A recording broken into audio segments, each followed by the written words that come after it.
शिशु आहार के अंतर्गत पोषक तत्व एवं जंक फूड में अभिभावक कैसे विभेद करें, आइए इसका अध्ययन करते हैं। पोषक तत्वों को सामान्यतः दो श्रेणी में विभाजित करते हैं। शरीर में आवश्यक मात्रा के अनुरूप, दूसरा शरीर में उनकी क्रिया के अनुरूप। सर्वप्रथम मात्रा के अनुरूप देखते हैं। इसमें मैक्रोन्यूट्रिएंट और दूसरा माइक्रोन्यूट्रिएंट होता है। और मैक्रोन्यूट्रिएंट में होता है प्रोटीन की अधिक मात्रा, कार्बोहाइड्रेट और फैट, जो शरीर में बड़े हिस्से में पाया जाता है। माइक्रोन्यूट्रिएंट मतलब इसकी कम मात्रा आवश्यकता होती है। सूक्ष्म पोषक तत्व जैसे विटामिन और मिनरल्स। दूसरी श्रेणी जो बताई गई है क्रिया के अनुसार, जैसे टाइप 1 होता है वह पोषक तत्व जो शरीर की विशेष क्रियाओं में सहयोग करते हैं। इनकी कमी से शरीर के विशेष क्रियाएं प्रभावित होती हैं। शारीरिक क्रिया के अनुसार टाइप 2 वह पोषक तत्व होता है जो शारीरिक वृद्धि में सहयोग करते हैं। इनकी कमी से वजन एवं कद पर असर पड़ता है। जैसा कि फोटो में आपको दिख रहा होगा, एक बच्चा छोटा दिख रहा है, एक लड़की लंबी दिख रही है। अब टाइप 1 पोषक तत्व यानी सूक्ष्म पोषक तत्व को देखते हैं, यानी शरीर में इसकी कम मात्रा की आवश्यकता होती है। इस श्रेणी में आते हैं विटामिन और मिनरल्स। उसके साथ ही जैसे आयरन, कैल्शियम, आयोडीन, विटामिन्स।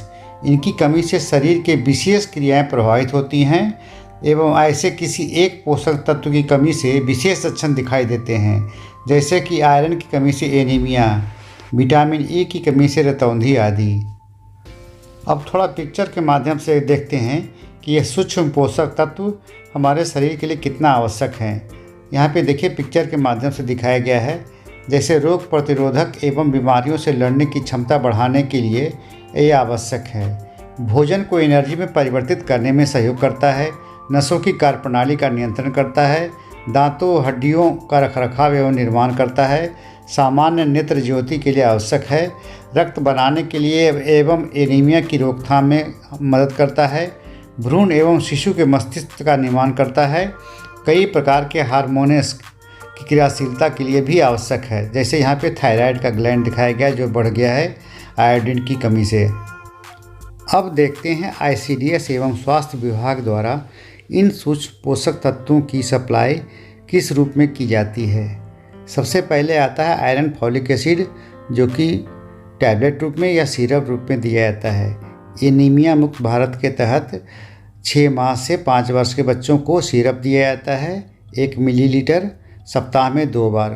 5 वर्ष से 2 वर्ष के बच्चों को गुलाबी गोली सप्ताह में 1 बार। 11 से 19 वर्ष के बच्चियों को नीली गोली सप्ताह में 1 बार। गर्भवती एवं धात्री को लाल गोली चौथे माह से 1 गोली रोजाना। उसी तरह से कैल्शियम टैबलेट का भी सप्लाई टैबलेट के रूप में किया जाता है। इसे ग्राम स्वास्थ्य स्वच्छता एवं पोषण दिवस के दिन गर्भवती एवं धात्री को दिया जाता है। गर्भवती महिला को गर्भावस्था के चौथे माह से 9वें माह तक 2 गोली रोजाना, यानी कुल 6 महीने में अगले 360 गोली का उपभोग करना होता है, जिससे प्रसव के दौरान बच्चे में तथा माता में आयरन की कमी नहीं होती है।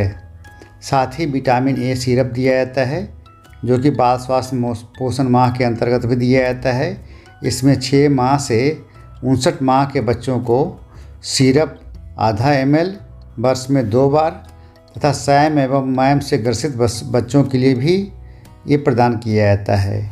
इसके अलावा मल्टीविटामिन की भी सप्लाई की जाती है, जिसे ग्राम स्वास्थ्य पोषण दिवस पर सैम से ग्रसित बच्चों को, साथ ही कुपोषित बच्चों को दिया जाता है। इसमें 5वां तत्व फॉलिक एसिड आता है, जो कि अलग से दिया जाता है। ये ग्राम स्वास्थ्य स्वच्छता पोषण दिवस के दिन गर्भावस्था की पहली तिमाही एवं गर्भ धारण करने से पहले, साथ ही सैम से ग्रसित बच्चों को भी दिया जाता है।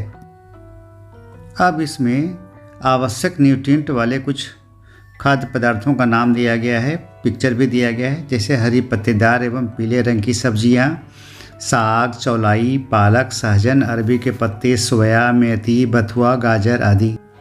साथ ही मांसाहारी खाद्य पदार्थ जैसे कलेजी, अंडा, मांस, मछली, दूध, दालें एवं फलियां, राजमा, मूंगफली, तिल आदि।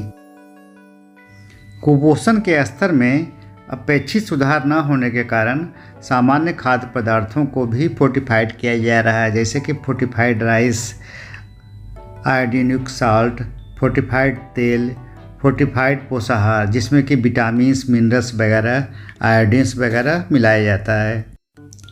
अगली स्लाइड में जो सामने है इसमें देखते हैं हम किस तरह से स्वाद को ध्यान में रखकर, न कि न्यूट्रिशन में को ध्यान में रखकर अपना आहार ग्रहण करते हैं।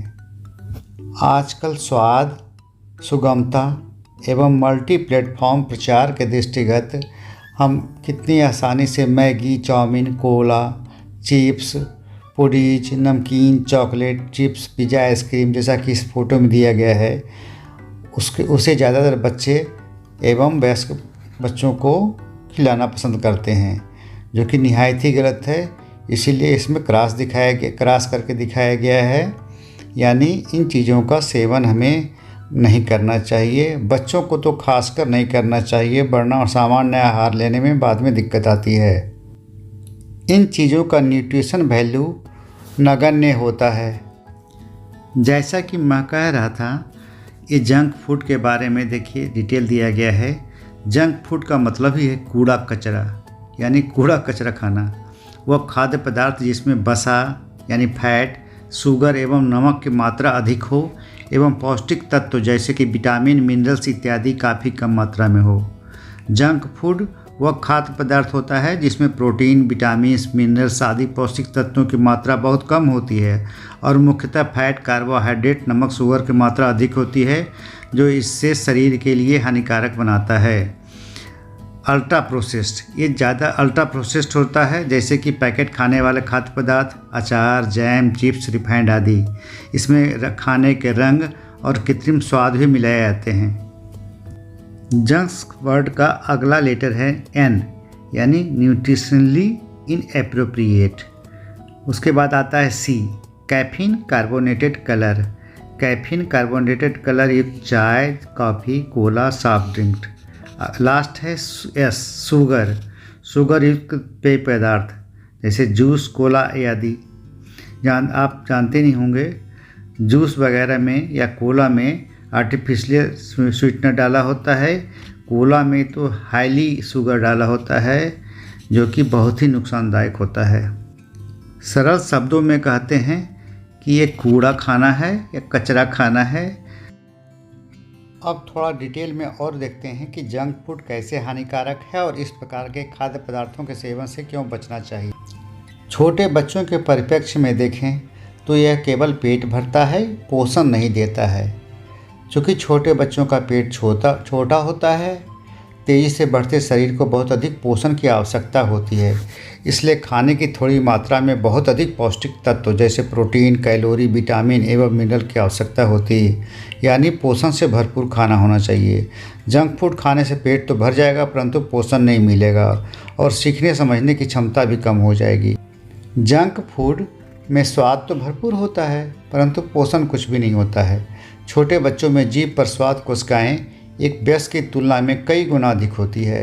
जंक खाने में स्वाद बढ़ाने एवं उनकी आदत लगने वाले पदार्थ डाले जाते हैं, जिससे बच्चे को घर पर बने पौष्टिक आहार को स्वाद पसंद नहीं आता है और वह जंक खाने को ही पसंद करता है, ना कि घर पर बने खाद्य पदार्थों को। जंक फूड का एक अतिरिक्त दुष्प्रभाव भी है अतिरिक्त खर्चा, यानी खर्चे में वृद्धि। मोटापा एवं भविष्य में बीमारियों का खतरा जैसे कि diabetes, blood pressure, cancer, allergy इत्यादि के खर्चे तो बढ़ ही जाएंगे, साथ ही शरीर बीमारियों के घर बन जाएंगे। अब देखते हैं कि जंक पदार्थों के सेवन से कैसे बचें और उसका स्वादिष्ट एवं पौष्टिक विकल्प क्या है। इसके लिए नाश्ते के लिए घर पर ही सूखा खाद्य पदार्थ बनाकर डिब्बा बंद कर भंडारण करें। किन्हीं दो भोजन के बीच नाश्ता दें, जैसे कि लड्डू, राजगिरी, बेसन, दाल इत्यादि, जो कि कम मीठा हो। लैया, चना, मूंगफली उम्र के अनुसार दें। अगर सफ़र पर जा रहे हों तो घर का बना नाश्ता लेकर जाएं। खाने की पौष्टिकता बढ़ाने के लिए उसमें मूंगफली, सोयाबीन बड़ी, सहजन के पत्तों का चूरा डालें। 1 वर्ष तक बच्चों को नमक तथा 2 वर्ष तक चीनी का इस्तेमाल बिल्कुल ना करें। ये बहुत ही आवश्यक जानकारी है। नाश्ते में फल जैसे कि केला एवं अन्य मौसमी फल दें। जूस की बजाय पूरा फल खिलाएं। अगर अंडे का सेवन करते हो तो नाश्ते के रूप में अंडा दें। मैदा की जगह आटा एवं चीनी की जगह गुड़ का इस्तेमाल करें। इन बातों से स्पष्ट हो गया होगा कि हम पोषण चुनें, न कि जंक फूड चुनें। आंगनबाड़ी भी कहती है, पोषण चुनो, तेज बनो। इस उपयोगी जानकारी के लिए डॉक्टर पियाली भट्टाचार्य को बहुत बहुत धन्यवाद।